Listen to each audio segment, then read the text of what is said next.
যদি এরম করে ঘর থেকে বের করে মেরে হাত মারা করে ছেড়ে যাবো। আমার নাম দুধ কুমার মণ্ডল।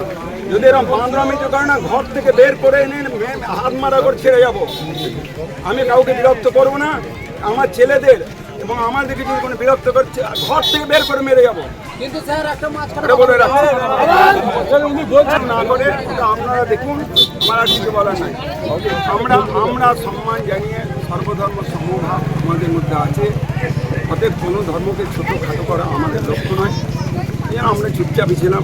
উনি এসেছেন, আমাকে ফোন করেছেন। আমি আমাদের সংখ্যালঘু পরিবারের বুথ সভাপতি বাড়িতে বসে আছি, ছেলেগুলো এইদিকে ফিরে আসছে স্বাভাবিকভাবে কাটারি হাতে। আমি দেখলাম তো, আমি কাউকে আপনাদের বলছেন, আমি সেই জন্য আপনার ফোন করেছিলাম। আপনাদের নাম্বারও আমার কাছে ছিল না, নিলাম। দেখুন কাইন্ডলি আমার আর কিছু বলা ঠিক আছে।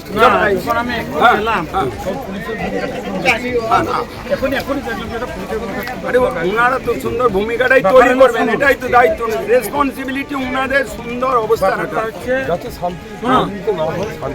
এবার যেটা বলছে আজান ফাজান আমি নামাজ পড়ে এলাম।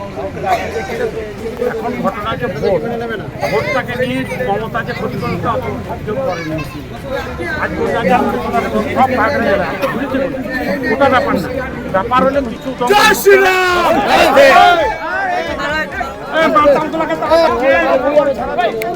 লড়াই আজকে এরা প্রতিষ্ঠানটা করলো, পাল্টা যদি একটা জিনিস যাই বলেন, একটা অপপ্রচার তো হচ্ছেই।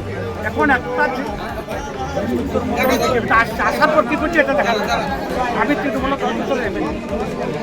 পার্লামেন্টের সেক্রেটারি এমন ইডি দপ্তরের চেয়ারম্যান,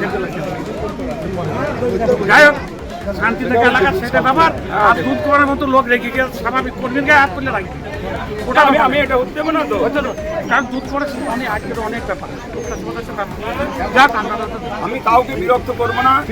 আপনাদের এরিয়ায় যেন আমাকে কেউ কাজ করতে না আসে। যদি আমাদের হুগলি থেকে এসছি। হুগলি আপনি আমি মুর্শিদাবাদ সিটি প্লেস আমার সাথে আর আপনার আমার বাবু আছে, সেও চেনে, আপনাদের সঙ্গে আমার পরিচয়। ওই একসাথে 10 বছর ছিলাম। দেখুন, এটা মাই রিকোয়েস্ট। বেশ ঠান্ডা যাতে চল।